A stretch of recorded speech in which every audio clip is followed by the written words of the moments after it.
ሮሜ 9:30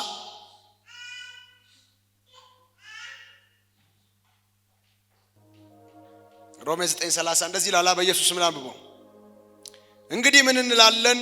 ጽድቅን ያልተከተሉት አሕዛብ ጽድቅን ያገኙ፣ እርሱ ግን ከእምነት የሆነ ጽድቅ ነው። እስራኤል ግን ጽድቅን ሕግ እየተከተሉ ወደ ሕግ አልደረሱም። ይህ ስለምንድን ነው? በስራ እንጂ በእምነት ጽድቅን ስላልተከተሉ ነው። እነሆ በጽዮን የእንቅፋት ድንጋይ የማሰናከያ ዓለት አኖራለሁ፣ በእርሱ የሚያምን አያፍርም ተብሎ እንደተጻፈ በእንቅፋት ድንጋይ ተሰናከሉ ብሎ ነው የሚጨርሰው ሮሜ 9። ኢየሱስ ጌታ ሃሌሉያ። እዚህ ጋር ምንድነው የሚያወራው? ሮሜ 9:30 እስከ 33 አሕዛብ ስላገኙት ጽድቅና እስራኤላውያን ግን ጽድቅን እየተከተሉ ስላጡት ጽድቅ ነው የሚናገረው። እስራኤላውያን እንዴት ነው ጽድቅን እየተከተሉ ጽድቅ ያጡት? ወይ ደግሞ አሕዛብ እንዴት ነው ጽድቅን ሳይፈልጉ ጽድቅን ያገኙት ሲባል፣ እስራኤላውያን ከዚህ በፊት እንደነገርኳችሁ የሕግ መሰጠት ለነሱ ነው አይደል? የኪዳን ስርዓት የነሱ ነው። የመቅደስ ስርዓት የነሱ ነው። አባቶች ከነሱ ናቸው። የአብርሃም ዘር ናቸው። የተመረጡ ናቸው። እንዴት እግዚአብሔር እንደሚያመልኩ የመቅደስ ስርዓት የተሰጣቸው ናቸው። ኪዳን የተሰጣቸው ናቸው። ይሄ ሁሉ ነገር የነሱ ነው። ሕግ አላቸው። እግዚአብሔርን በዚህ መልክ የሚያመልኩ ናቸው። እነዚህ ሁሉ ነገሮች ግን አዲሱ ኪዳን እስከሚመጣ ወይ ደግሞ እነዚህ ነገሮች ጥላ ሆነው አካሉ እስኪመጣ እንደሆነ ግን ማስተዋል አቃታቸው። ከዛ አካል የሆነው ክርስቶስ ሲገለጥ እሱን መቀበል ትተው በሕጉ ትክክለኛውን ጽድቅ ለማስቀጠል ሞከሩ። ምን ማለት ነው? ሲጀመርም ጽድቁን በጠቅላላ ማግኘት አልቻሉም። ለምን? ሕግን መፈጸም ስላልቻሉ። ኢየሱስ ጌታ። ነገር ግን ሕግን ሳይፈጽሙ ቢቀሩ ያለ ሕግ የመጣውን የክርስቶስን ጽድቅ ግን ሊቀበሉ ደግሞ ፈቃደኞች አልሆኑም። በዚህ መካከል ኢየሱስ ጌታ፣ በዚህ መካከል አሕዛቦቹ ምንም አይነት ኪዳን ያልነበራቸው፣ ምንም አይነት ተስፋ ያልነበራቸው፣ ከእስራኤል መንግስት ርቀው የነበሩ፣ ከኪዳኑ ቃል ርቀው የነበሩ፣ ልክ በፍጥረታቸው የበረሃ ወይራ የነበሩ ይላል መጽሐፍ የነበሩ እነሱ ግን ሃሌሉያ እነሱን ለማጽደቅ የመጣውን ክርስቶስን ተቀበሉ። ሲቀበሉ ከዚህ በፊት እኮ ጽድቅን አልተከተሉም፣ ሕግን አልተከተሉም። ነገር ግን እግዚአብሔር የላከውን አንድያና የመጨረሻ ጽድቁን ስለተቀበሉ እነርሱ ምን አሉ ይላል? ጸደቁ። እግዚአብሔር ይመስገን። ስለማን ነው የሚያወራው? ስለኔ ነዋ፣ ስለናንተ ነዋ። እንዴ እኔና እናንተ ከአሕዛብ አልነበርን እንዴ? ከፍጥረታችን የበረሃ ወይራ አልነበርን እንዴ? እስራኤል አይነን እንዴ? አባቶቻችን የተመረጡ ናቸው እንዴ? አይደሉም እኮ። ምን ኢትዮጵያዊ ይሄ ሁሉን ነገር እያስታከከ እስራኤል እንደሚከተው መስሏችሁ ነው እንዴ? አይደለም። ኢየሱስ ጌታ ነው። ኢትዮጵያውያን አባቶች የተመረጡ አባቶች የሉም፣ የተለዩ ዘሮች የሉም። ኢትዮጵያ እንደማንኛውም አሕዛብ የነበረች ሀገር ነች። በክርስቶስ በኩል ነው ጣው የደረሳት። ኢየሱስ ጌታ። በማ በኩል ነው የደረሳት? በክርስቶስ በኩል ነው ጣው የደረሳት። እሱ ነው የሚናገረው። ሃሌሉያ። እና ምን ማለት ነው? እግዚአብሔር ያዳላል ወይ? በፊትም እግዚአብሔር ያዳላል ወይ ተብሎ ነበረ አይደል? እስራኤልን ሲመርጥ እኮ እግዚአብሔር ያዳላል ወይ? ሁሉ የሱ ፍጥረት ነው ተብሏል ነበር። እሺ አሁን ደግሞ እስራኤል ሳይድኑ ደግሞ አሕዛብ ሲድን እግዚአብሔር ያዳላል ወይ? አያችሁ፣ የሰው አእምሮ እዚህ ድረስ ነው የሚሰራው። በፊትም ምንድነው እስራኤል ተለየች ነች እግዚአብሔር ያዳላል ሚል። አሁን ደግሞ እና እግዚአብሔር ያዳላል አሕዛብ ጸደቁ፣ እነዚህ ግን ጽድቅን እየጠበቁ እንዴት አልጸደቁም የሚያስብል ጥያቄ ያስነሳል። ይገርማችኋል ግን እግዚአብሔር ለሁሉ እድል የሚሰጥ አምላክ ነው። ኢየሱስ ክርስቶስ ያድናል። ሃሌሉያ። እና በዚህ መልክ ነው ነገሩን የሚቋጨው ብሎ ምዕራፍ 10 የምዕራፍ 9 ቅጣይ ነው ባይዘው ምዕራፍ ነግሬያችኋለሁ ባለፈው። ምዕራፍ 9 ምዕራፍ 10 ምዕራፍ 11 ስለ እስራኤል ነው የሚናገረው። የጳውሎስ ቅናት፣ የጳውሎስ ጩኸት፣ የጳውሎስ መፈለግ፣ የጳውሎስ ጸሎት እሱ ነው የሚያወራው። ሶስቱ ምዕራፍ ስለ እስራኤል የልቡን መሻት ነው የሚናገረው በእነዚህ በሶስት ምዕራፎች። ከዛ ነው ወደ ምዕራፍ 12 ላይ መጣና ስለ ተግባራዊ ክርስትና የሚናገረው። ኢየሱስ ክርስቶስ ያድናል። ምዕራፍ 10 ሮሜ ምዕራፍ 10 ከቁጥር 1 እስከ 13 ያለውን እንጀምራለን። ላንጨርሰው ስለምንችል እንጀምርና 5 ነጥቦች ናቸው ያሉት። የቻልነውን ያክል እና ያውና ጌታ ቢፈቅድ ወደ ሳምንት እንቀጥላለን። ጌታ ከመጣ ደግሞ ያው እና ሮሜ 10 ከ1 እስከ 13 ጻፉና ርዕስ የእግዚአብሔር የማዳን መንገድ። ርዕስ የእግዚአብሔር የማዳን መንገድ። የእግዚአብሔር የማዳን መንገድ። የእግዚአብሔር የማዳን መንገድ።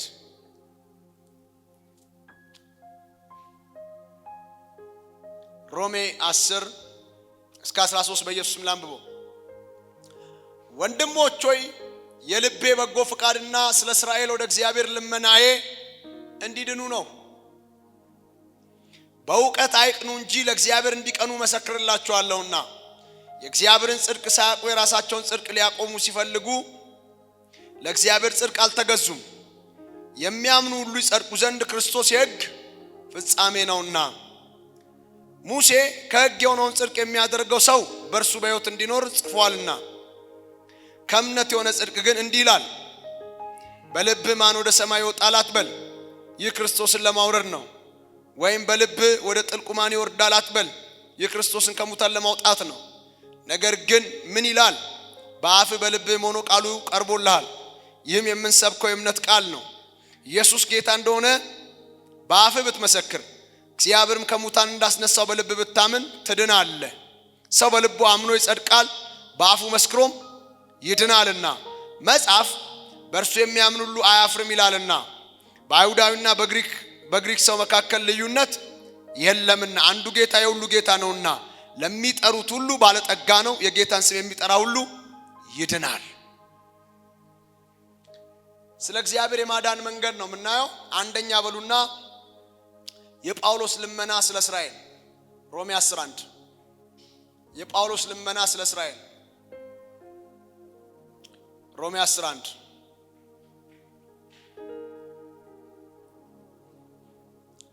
የጳውሎስ ልመና ስለ እስራኤል። እንግዲህ ሮሜ 11 ላይ እንደምትመለከቱት ምን ይላል? ወንድሞች ሆይ የልቤ በጎ ፍቃድ ስለ እስራኤል ወደ እግዚአብሔር ልመናዬ እንዲድኑ ነው። ታስታውሱ እንደሆነ ምዕራፍ 9 ላይ የማያቋርጥ ሐዘንና ብዙ ጭንቀት በልቤ ውስጥ አለ ይል ነበር። አለ ጭንቀት አለ ልቤ ውስጥ፣ ብዙ ሐዘን አለ በልቤ ውስጥ ብሎ በስጋ ወገኖቼ ስለሆኑ ስለ እስራኤላውያን ነው ብሎ ይናገር ነበረ። ኢየሱስ ጌታ። ምዕራፍ 10 ላይም ደርሶ ምን ይላል? ወንድሞች ሆይ የልቤ በጎ ፍቃድና ስለ እስራኤል ልመናዬ ምን እንዲሉ ነው? እንዲድኑ። ምን እንዲሉ? እንዲድኑ ነው። የጳውሎስ የልቡ ሐሳብ፣ የጳውሎስ ጸሎቱ፣ ልመናው እግዚአብሔርን እስራኤላውያን ምን እንዲሉ? እንዲድኑ። ለምን? እስራኤላውያን ስለሆኑ ብቻ መዳን ስለማይችሉ ወይ ደግሞ ሃይማኖት ስላላቸው ብቻ መዳን ስለማይችሉ፣ ሰው በሃይማኖቱ ስለማይድን፣ ሰው በሚከተለው ሃይማኖት መዳን ስለማይችል ወይ ደግሞ የሆነ ቤተ እምነት ክልል ውስጥ ስለኖረ ስለማይድን፣ ሰው የሚድነው በክርስቶስ ኢየሱስ ሲያምን ብቻ። ሃሌሉያ። ስለዚህ ሐዋርያው ጳውሎስ ምን ይላል? በቃ እኮ ልመናዬ ወደ እግዚአብሔር ምን እንዲሉ ነው? እንዲድኑ።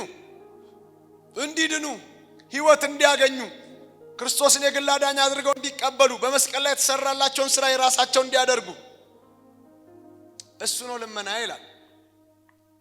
ከዛ ሁለተኛ በሉና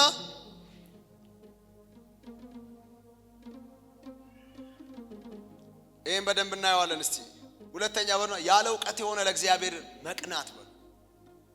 ይሄን በደንብ እናየዋለን። ያለ ዕውቀት የሆነ ለእግዚአብሔር መቅናት። ያለ ምን የሆነ? ያለ ዕውቀት የሆነ። ሮሜ 10:2 ሮሜ 10:2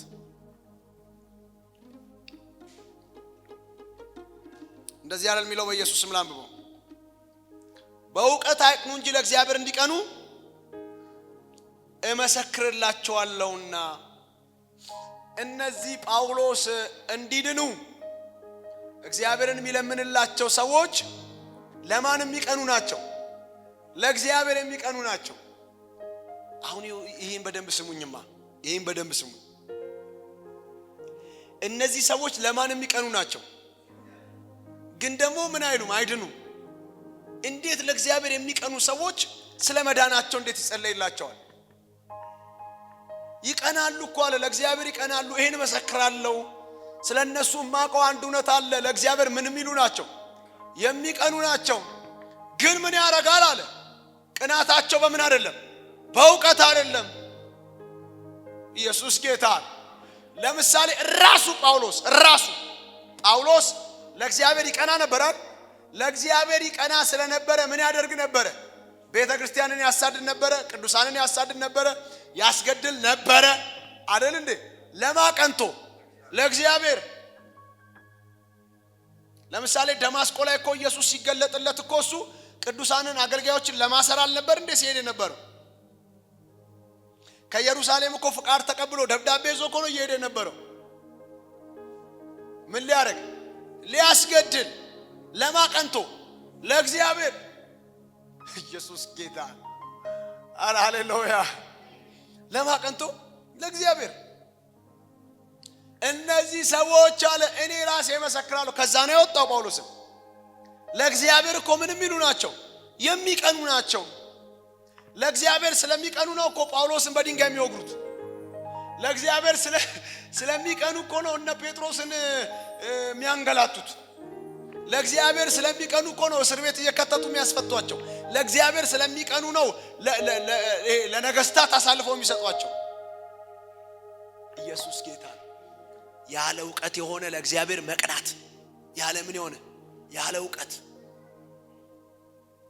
ዘመናችንም ላይ ሞልቶ ያለ ምድራችንን ያለ ዕውቀት የሆነ ለእግዚአብሔር ምን ማድረግ? መቅናት። በነገራችን ላይ አላያችሁም እንዴ? ሃይማኖቴ ተነካ ብሎ ዱላ ይዞ የሚወጣ ድንጋይ ይዞ የሚወጣ እደባደባለሁ አፈርሳለሁ ብሎ የሚል ትውልድ አላያችሁ? ለማቀንቶ ለእግዚአብሔር ቀንቶ ለማ ሊደባደብ? ለእግዚአብሔር ሊደባደብለት፣ ከእግዚአብሔር ወገን ሆኖ ሊደባደብ። ኢየሱስ ጌታ። አንድ ነገር ልንገራችሁ፣ እምጠብቀው አምላክ የለኝም የሚጠብቀኝ እንጂ፣ እምዋጋለት አምላክ የለኝም የሚዋጋልኝ እንጂ፣ እምሰለፍለት አምላክ የለኝም የሚሰለፍልኝ እንጂ፣ የማድነው አምላክ የለኝም የሚያድነኝ እንጂ። ግዴላችሁ እስቲ አሜን በሏ። የለኝም እኔ የሚያድነኝ ነው ያለ። እኔ የምጠብቀው አምላክ የለኝም የሚጠብቀኝ እንጂ። ኢየሱስ ጌታ።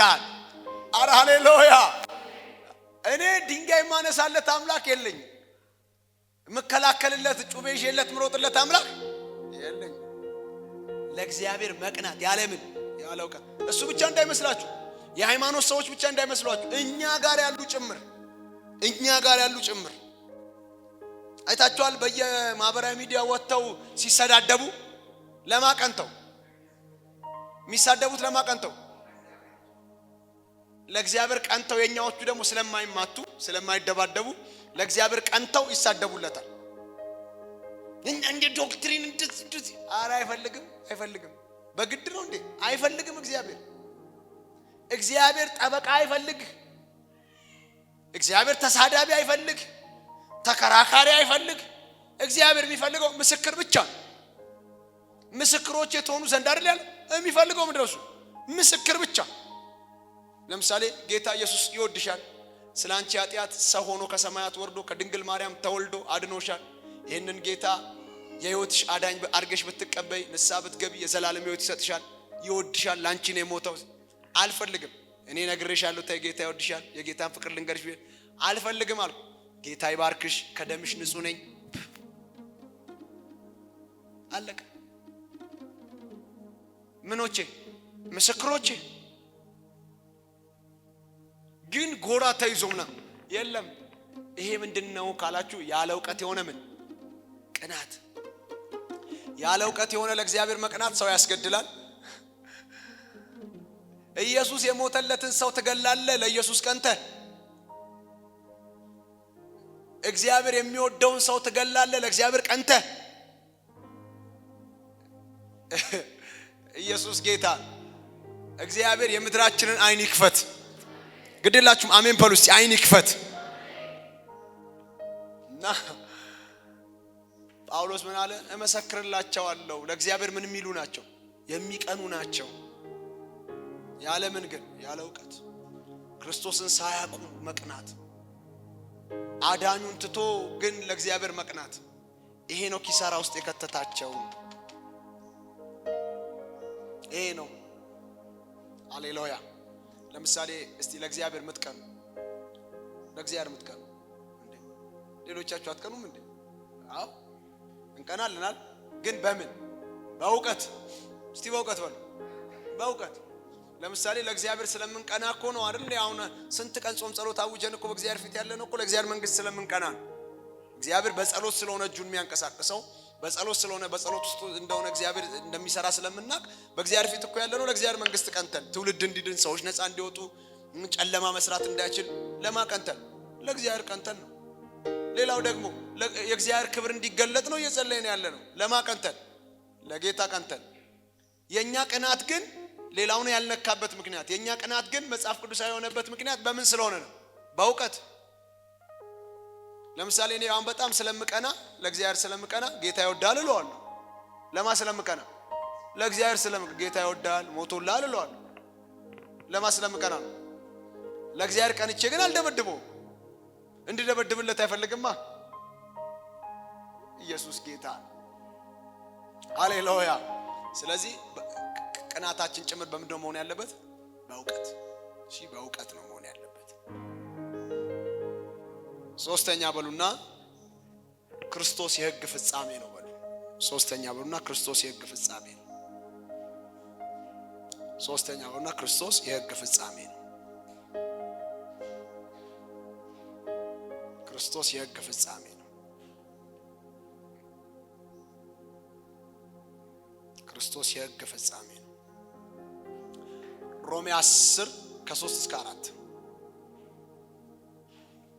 ሮሜ 10 ከ3 እስከ 4 ሮሜ 10 ከ3 እስከ 4 እናንብበው። 3 እና 4 የእግዚአብሔርን ጽድቅ ሳያውቁ፣ ስሙኝ በደንብ፣ የእግዚአብሔርን ጽድቅ ሳያውቁ የራሳቸውን ጽድቅ ሊያቆሙ ሲፈልጉ ለእግዚአብሔር ጽድቅ ምን አላሉ? አልተገዙ። የሚያምኑ ሁሉ ይጸድቁ ዘንድ ክርስቶስ የሕግ ፍጻሜ ነው። ወይ ደግሞ ምን ማለት ነው? ሕግ የተዘጋው ክርስቶስ ጋር ነው። በቃ ዘጋ። የሕግ ጉዳይ መጥቶ ክርስቶስ ጋር ሲደርስ ምን አለ? በቃ ተዘጋ፣ ቆመ። ለምን? ክርስቶስ የምን ፍጻሜ ስለሆነ? የሕግ። ማንም ሊፈጽመው ያልቻለውን ሕግ ክርስቶስ ምን አደረገ? ፈጸመ። ስለዚህ አንተ ችግር የለውም። እስቲ አሁን ለምሳሌ ሕግ መፈጸም ነው የምትፈልጉት? ሕግ መፈጸም ነው የምትፈልጉት? ሕግ መፈጸም የሚፈልጉ ወገኖቻችን አንድ ማወቅ ያለባቸው ነገር፣ ሕግ ለመፈጸም ክርስቶስን መቀበል። ሕግ መፈጸም ነው የምንፈልገው? ክርስቶስን መቀበል ነው። ለምን? ሕጉን የፈጸመው እሱ ነው። ብቸኛ ሕግ የፈጸመው ማን ነው? ክርስቶስ ብቻ ነው አይደል? ማንም ሕግን ሊፈጽም ስላልቻለ አይደል ሕግን ሊፈጽም የመጣው። ጌታ ኢየሱስ ሲናገር ምን አለ? ሕግን ልሽር አይደለም የመጣሁት አይደል? ላጸና ነው አለ እኮ። ሕጉን ያጸናላ፣ ፈጽሞ ምን ያደርገዋል? ያጸናዋል። ስለዚህ እኔ ሕግ ልሽር አይደለም የመጣሁት ልፈጽም ነው፣ ላጸና ነው አለ። ስለዚህ ሕጉን ምን ያደርገው? አጸናው፣ ፈጸመው አይደል ኢየሱስ። ስለዚህ የትኛውም ሃይማኖተኛ የሆነ ሰው ሕጉን መፈጸም ነው የምፈልገው ካለ ማንን መቀበል ነው? ክርስቶስን መቀበል ነው። ሲጀመር እኛ እኮ ከሕግ እድል ፈንታ አልነበረንም። ሕግ የተሰጠው ለአይሁድ ነው፣ ለእስራኤል ነው፣ ለነ ሙሴ ነው የተሰጠው። ግን ችግር የለውም። በቃ እኔ አሁን ሕጉ በክርስቶስ ራሱ ሕጉ የኔ ይሆናል የሚል ሰው ካለ ሕጉን ለመፈጸም ብቸኛው መንገድ ጌታን መቀበል። ሃሌሉያ። ለምን? እሱ ሕጉን በጠቅላላ ስለፈጸመ በክርስቶስ ሆነ ሕግ ፈጸምክ ማለት ነው። ኢየሱስ ጌታ። ሃሌሉያ። ለምሳሌ እሷ ጋር መምጣት ፈልጌ በዛ በኩል እንደዚህ ዞሬውን ብመጣ ከድካም ውጪ ምንድነው ማተርፈው? እሱንም መንገድ ላይ ደክሞኝ ልወድቅ እችላለሁ እኮ፣ ላልደርስም እችላለሁ። በቃ ሊመሽብኝ ይችላል። ይሄው እዚሁ ያለሽ ቀጥታ ነው መምጣት ያለብኛል። በቃ ክርስቶስን ስቀበል ሕግ ፈጸምኩ ማለት። ኢየሱስ ያድናል። ስለዚህ ሌላው ወገኖቻችን ማወቅ ያለባቸው ሌላኛው ነገር ምንድነው? ክርስቶስ የሕግ ፍጻሜ ነው። አሁን ምን አለ እዚህ ጋር ሐዋርያው ጳውሎስ ሲናገር ምን አለ? የራሳቸውን ጽድቅ ሊያቆሙ ነው። ለምንድነው ሕጉን መልቀቅ ያቃታቸው? የራሳቸውን ጽድቅ ለማቆም ነው። ይኸው እንትን ብዬ እንትን አጠራቀም ምን እያጠራቀሙ? ጽድቅ ምን እያደረጉ? እያጠራቀሙ። እንግዲህ አካውንታቸው ላይ ስንት ሲሞላ እንደሚድኑ ባናቅም ግን ምን እያጠራቀሙ? ጽድቅ። በሳምንት 2 ቀን እየጾሙ ምን እያጠራቀሙ አይደል እንዴ? ያ ፈሪሳዊ እኮ ምን ብሎ ነው የጸለየው? እንደዚህ ቀራጭ ስላደረከኝ አመሰግናለሁ፣ በሳምንት 2 ቀን እጾማለሁ፣ አስራት ከፍላለሁ ብሏል እንዴ ያለው። ምን እያጠራቀመ ነው? ጽድቅ። ይገርማችኋል ግን ይኸው ጽድቃችን ተጠራቅሞ በእግዚአብሔር ፊት የመርገም ጨርቅ ነው። የተጠራቀመው ጽድቅ ራሱ ምንድነው? የመርገም ጨርቅ። ስለዚህ ከእግዚአብሔር ዘንድ ጽድቅም ቅድስናም ቤዛነትም የሆነልን በማን ነው? በክርስቶስ ኢየሱስ ጌታ። ስለዚህ እነዚህ ሰዎች እኮ ኃጢአት ሰርተው ነው ከእግዚአብሔር ጽድቅ የጎደሉት አይልም። ባይዘው የራሳቸውን ጽድቅ ለማቆም ሲታገሉ ነው ከእግዚአብሔር ጽድቅ የጎደሉት። በነገራችን ላይ አንድ አደገኛ ኃጢአት ምን እንደሆነ ታውቃላችሁ? ከእግዚአብሔር መንገድ ውጪ የራስን መንገድ ማዘጋጀት። ለምሳሌ እነዚህ ሰዎች እኮ ዝሙት ሰሩ አይልም አይደል? ሰረቁ አይልም፣ አወናበዱ አይልም። የራሳቸውን ጽድቅ ለማቆም ሞከሩ ነው የሚለው። የማንን ጽድቅ ትተው? በክርስቶስ በኩል የተሰራውን የእግዚአብሔርን ጽድቅ ትተው የራሳቸውን ጽድቅ ለማቆም ታገሉ ነው። ከዛስ ወደቁ። በዚህ ምክንያት ሃሌሉያ። እግዚአብሔር ያቀለለውን ማክበድ አያስፈልግም። እግዚአብሔር በቀላሉ የሰራውን ሌላ ታሪክ ውስጥ መክተት አያስፈልግም። ኢየሱስ ክርስቶስ ጌታ ነው። ሃሌሉያ። ትንሽ ሰዓት ስላለን አራተኛ ብላችሁ ጻፉ።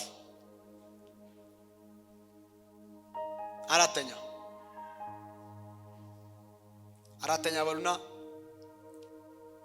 በሙሴ የተሰጠው ሕግና ከእምነት የሆነው ጽድቅ በሉ። በሙሴ የተሰጠው ሕግና ከእምነት የሆነው ጽድቅ በሉ። በሙሴ የተሰጠው ሕግና ከእምነት የሆነው ጽድቅ። ሮሜ 10:5-11 ሮሜ 10:5-11 ይሄን ተናግረን እንጸልያለን። ሮሜ 10:5-11 በሙሴ የተሰጠው ሕግና ከእምነት የሆነው ጽድቅ። ከ5-11 በኢየሱስም ላንብበው። ሙሴ ከሕግ የሆነውን ጽድቅ የሚያደርገው ሰው በእርሱ በሕይወት እንዲኖር ጽፏል። ከእምነት የሆነ ጽድቅ ግን እንዲህ ይላል፣ በልብ ማን ወደ ሰማይ ይወጣል አትበል፣ ይህ ክርስቶስን ለማውረድ ነው። ወይም በልብ ወደ ጥልቁ ማን ይወርዳል አትበል፣ ይህ ክርስቶስን ከሙታን ለማውጣት ነው። ነገር ግን ምን ይላል? በአፍህ በልብህም ሆኖ ቃሉ ምን ብሏል? ቀርቦልሃል። ይህም የምንሰብከው የእምነት ቃል ነው። ኢየሱስ ጌታ እንደሆነ በአፍህ ብትመሰክር፣ እግዚአብሔርም ከሙታን እንዳስነሳው በልብህ ብታምን ትድናለህ። ሰው በልቡ አምኖ ይጸድቃል፣ በአፉ መስክሮ ይድናል። በሙሴ የተሰጠው ሕግና የእምነት የሆነው ጽድቅ አይደል? ሙሴ ሕጉን የሚኖርበት ሰው ካለ የሚፈጽመው ሰው ካለ በምን ይኖራል አለ? በሕይወት ይኖራል አለ።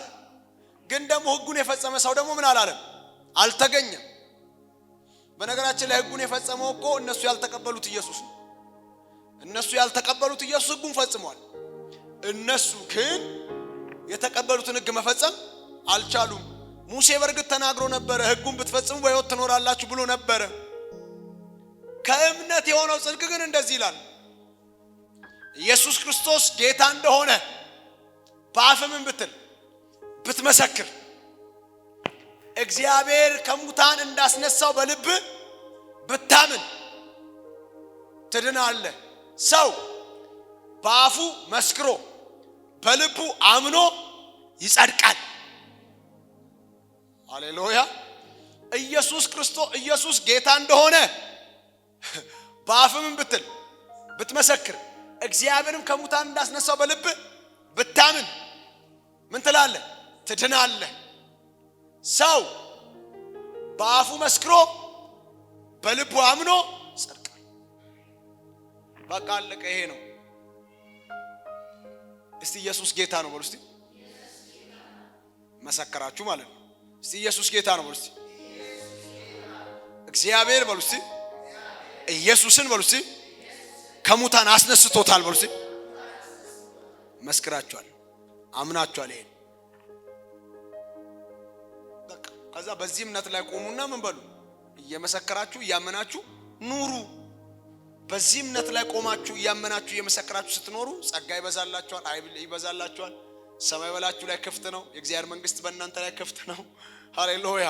እግዚአብሔር ቃሉን ያበራላችኋል። የመንፈሱ ስጦታ ባል ይሰጣችኋል። የእግዚአብሔር ልጆች ሆናችሁ ትመላለሳላችሁ። ይሄ ነው አለ። ሃሌሉያ። እግዚአብሔር እንደዚህ ያቀለለውን አታክብዱ። አሁን የጳውሎስ ዋናው መልእክት ምንድነው ነው? የጳውሎስ ዋናው መልእክት ምንድነው? የእግዚአብሔር የማዳን መንገድ ይሄ ነው ነው። የእናንተን ጽድቅ ጣሉ አያዋጣችሁም ነው። ለህዝቡ ነው እኮ ለራሱ ህዝብ ለእስራኤላውያን ሕግ አለን እኛ የራሳችንን ጽድቅ ነው የሚሻልን ያሉትን ነው። አያዋጣችሁም፣ ጣሉት፣ አያደርሳችሁም፣ ልትፈጽሙት አልቻላችሁም። ልትፈጽሙት ስላልቻላችሁ እግዚአብሔር አንድያ ልጁን ልኳል። በእርሱ እመኑ፣ እሱ ጌታ እንደሆነ መስክሩ። በልባችሁ እግዚአብሔር ከሙታን እንዳስነሳው እመኑ፣ ትድናላችሁ። በቃ ሲሉት በቃ፣ ሲጨመር የለውም። አሜን ነው። እስቲ አሁን ቢሞት ቀጥታ ወደ እግዚአብሔር መንግስት የሚገባ ከእናንተ ማን እርግጠኛ ነው? ቢሞት ወደ እግዚአብሔር መንግስት የሚገባ ቀጥታ